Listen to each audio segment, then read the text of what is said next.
Welcome back, everyone, for another deep dive. Last time, AI ethics kind of blew our minds a little bit, right? Yeah, it's a big topic. Yeah, a huge topic. We just scratched the surface.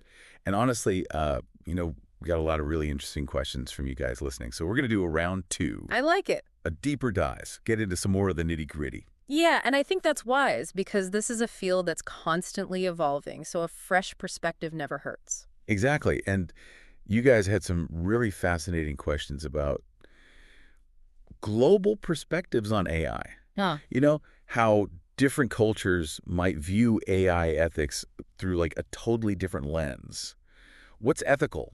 In one part of the world might raise eyebrows in another. Oh, absolutely. Yeah, you take the idea of utilitarianism versus deontology. Those are two ethical frameworks that could play out very, very differently when you're talking about AI. Okay, so hold on. Before we go any further, can we just break those down a little bit? Because I'm already feeling like I'm back in philosophy class. Sure, no flashbacks required. Okay, good. So utilitarianism, you can think about it this way. In AI, it's all about maximizing good outcomes, right? So if you have like an AI that is, programmed with a utilitarian approach to city traffic management, it might prioritize, shorter commutes for the most people, even if it means a couple unlucky drivers get slightly longer routes. It's Yeah. the greater good. Okay, so like the needs of the many outweigh the needs of the few. Exactly. Okay, got it. Where does deontology fit into that then? So deontology is all about sticking to the rules no matter what. So a deontological AI is going to follow its programming to a T, even if, like, in a particular situation, the outcome seems kind of wacky. So a super rule follower. Yeah. Like no cutting corners, even if bending the rules a little bit would be better in that one instance. Exactly. So, like, imagine a deontological AI that's controlling a self-driving car. It's programmed to obey traffic signals no matter what, right? So now you've got this car, it's approaching an intersection. The light is red, but there's literally no traffic in any direction. A human driver might make a judgment call to go through that red light. But our deontological AI, Slamming on the brakes. it's like, nope, rules are rules. Oh, man. That's funny to think about. But yeah, you're right. It would just be like, nope, this is what I'm supposed to do. So interesting. But let's shift gears just a little bit. You had some very specific questions about data privacy, which is a very hot topic these days. For sure. We only really touched on it last time, Yeah, but it's definitely worth digging into. big time. Yeah. And I think everyone listening can relate to that feeling of, is my data really safe? Like it feels like we're living in this digital world where everybody wants to look at our diary. Yeah, and that is a valid concern. And there's a lot of misconceptions, I think, around data privacy, and particularly when it comes to anonymization. So like that data witness protection program we talked about. Exactly, exactly. So in theory, anonymization is about removing identifying information from data. So instead of seeing, John Doe's medical records, it's just, data points. It's seemingly stripped of any direct connection to John Doe. Right. So it sounds good on paper. But you're saying that there's a little more to the story here. There is always more to the story. How anonymous is my data, really? Yeah, that's the million-dollar question. So, you see, while removing obvious identifiers like names and addresses is an important first step, it's not foolproof by any means. Data can be de-anonymized way more easily than people realize. Okay, so now you're making me nervous. How does that even work? Okay, so let's say you order takeout, right? You use a ride-sharing app, and then you post a picture of your delicious meal on social media. Sounds like a normal Friday night. Exactly. All those actions generate data points, right? So now imagine that somebody has access to a massive data set with this kind of information, and even if your name is nowhere to be found, those data points, when you start to piece them together, can paint a really, really clear picture of your identity and your habits. So it's like trying to disappear in the digital age. Even if you cover your tracks, there's this digital trail a mile long. Pretty much. It is a significant challenge, and while stronger anonymization techniques are being developed, it's a cat and mouse game, Like somebody trying to solve a jigsaw puzzle of your life, and they don't even need to see the picture on the docs to figure it out.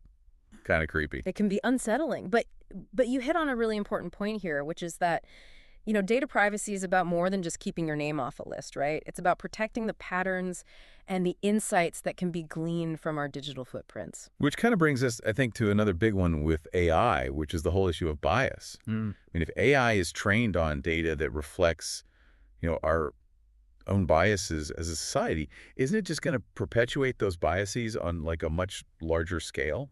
That's the risk. That's definitely something that researchers and developers are thinking about all the time. I can see how that would be a huge problem. Yeah. So where do we even begin to kind of untangle that? Well, it starts by just acknowledging that AI is not inherently neutral. Right. It's only as good as the data it's trained on. Hmm. If we feed it biased data, we're going to get biased outputs. You're teaching a kid to ride a bike on a bumpy road, they might think that wobbling is just how bikes work. And then they get on a smooth surface and they're in for a shock. Exactly. And the thing is that with AI, that wobble can have real-world consequences. Yeah, for sure. Okay, so awareness, I'm hearing, is like the first step. Yeah. Then what? How do we actually start fixing those biases? Well, it's a multi-pronged approach, right? So first, we have to make sure that the data we're using to train AI is as diverse and representative as possible. We can't expect AI to be fair if it's only been exposed to a narrow slice of humanity. It's like trying to bake a cake with only one ingredient. It's not going to be a very good cake. Exactly. We need that full, spectrum of ingredients to make a cake that everybody can enjoy. And we need a diversity of data to create AI that works for everyone. That makes perfect sense. Yeah. What else can we do beyond just like improving the data itself? Well, we also need to develop tools and techniques to actually detect and mitigate bias in AI systems.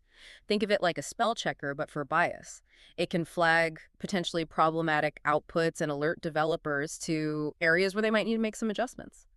So we're talking about like building safeguards into the system itself. Yeah. Like installing a safety net to catch those biases before they can actually do any real harm. That's a great way to put it. And this is an area of active research and development. This isn't like a solved problem by any means, but progress is being made. That's good to hear. Okay. Okay, so we've got making sure the data is balanced. We've got building those tools to detect bias. It feels like this is something that we need to just keep a constant eye on. Oh, absolutely. Yeah. Ongoing monitoring and evaluation are absolutely crucial. Like, it's not a one and done deal. You set it and forget it. We need to be constantly checking for bias, making adjustments, and refining our approaches, as AI technology continues to evolve. So vigilance is key. Speaking of vigilance, there's another aspect of AI that we haven't really touched on yet, which is its environmental impact. We talk about all the amazing things AI can do, but what about the cost to the planet? Yeah, that's a critical consideration, and it's something that I think is often overlooked in the excitement surrounding AI's potential. The reality is that training large AI models requires a tremendous amount of computing power, which translates into a very, very hefty energy footprint. So it's like AI could help us solve some of the world's biggest problems, but it might also be contributing to them at the same time. Yeah, it's a classic double-edged sword scenario. Okay, so how do we balance those potential benefits of AI with its environmental costs? That's the million-dollar question, right? Mm. And it's not necessarily about abandoning AI altogether, but it's about developing it more sustainably. We need to find ways to, make these systems more energy efficient and reduce the reliance on, these power-hungry data centers. Right. So a little eco-friendly AI, please. I know it's a big leap, but could AI itself be part of the solution to something like climate change? It's certainly possible. In fact, there are a lot of researchers who are exploring how AI can be used to combat climate change. For example, AI could be used to optimize energy grids, develop new renewable energy sources, or even monitor things like deforestation patterns with greater accuracy. Okay, so there's hope yet. There's always hope. But I think it's important to be realistic here. AI alone is not a silver bullet. Right. It's a tool, and like any tool, its impact ultimately depends on how we choose to use it. Like that old saying, with great power comes great responsibility. Exactly. We have a responsibility to make sure that AI is developed and used in a way that benefits both humanity and the planet. And that's going to require a collective effort from, researchers, policymakers, businesses, and just everyday citizens. So we all need to be part of the solution here. Absolutely. We all have a role to play in shaping the future of AI, and the choices that we make today are going to determine the kind of world that we create tomorrow. Okay, before we go too far down into existential territory here, Yeah. I have to ask about something that's always fascinated me, which is AI and creativity. I have to admit, the idea of an AI writing a symphony or painting a masterpiece is both intriguing and a little bit intimidating. What are your thoughts on that? It's a hot topic. And it brings up these really interesting questions about the nature of creativity itself. Like, can AI truly be creative, or is it simply mimicking the patterns it's learned from, human-created art? That's the million-dollar question, isn't it? I think it is. And on the one hand, we're seeing AI create some pretty amazing things these days. Yeah. There are AI systems composing music, writing poetry, even generating these really realistic-looking paintings. And some of it is truly impressive, even moving. I've seen some of those AI-generated images, and they're pretty mind-blowing. Oh, yeah, they're incredible. But here's the thing. AI, at least for now, is essentially a pattern recognition machine. Right. It can analyze these massive amounts of data, identify patterns, and then use those patterns to generate something new. So is it really creating or just remixing? Right. That's the heart of the debate. Is it true creativity if it's based on, pre-existing data? Or is it just a really, really sophisticated form of mimicry? It's hard to say for sure. It's almost like saying that a really good impersonator is the same as the person that they're impersonating. Exactly. And that raises all sorts of really interesting questions about things like authorship and originality. If an AI creates a piece of music that sounds just like Bach, who do we credit? Do we credit Bach? Yeah, like Doc, the AI, the programmers who created the AI? It's kind of a head scratcher. it really is. And it's not just a theoretical debate. This actually has like real world implications for things like copyright law, intellectual property, and even the art market. Absolutely. I mean, if you can't tell the difference between a human-created work of art and an AI-generated one, does it even matter? And that is a question that we are going to be grappling with more and more in the years to come. It's like we're living in a science fiction novel, but it's being written in real time. And we're all characters in the story trying to figure out what our roles are as we go. Okay, that's a little meta even for me, but I see your point. This isn't just about lines of code and algorithms. It's about how we, as a society, choose to, interact with and shape this incredibly powerful technology. And I think that brings us right back to, Right. why we're even having this conversation in the first place, right? We can't just sort of sit back and let AI happen to us. We need to be active participants in shaping how it's developed and how it's used. No more burying our heads in the sand, hoping it'll all just work itself out. Exactly. The more we understand about AI, the better equipped we'll be to ask the right questions. Demand transparency from the people in charge and advocate for ethical guidelines that actually reflect what we value. It's almost like AI is forcing us to confront some really big questions about ourselves. Like, what does it even mean to be human in a world where machines can do so many things that we thought were uniquely human? That's a big one, and I don't think there's an easy answer to that.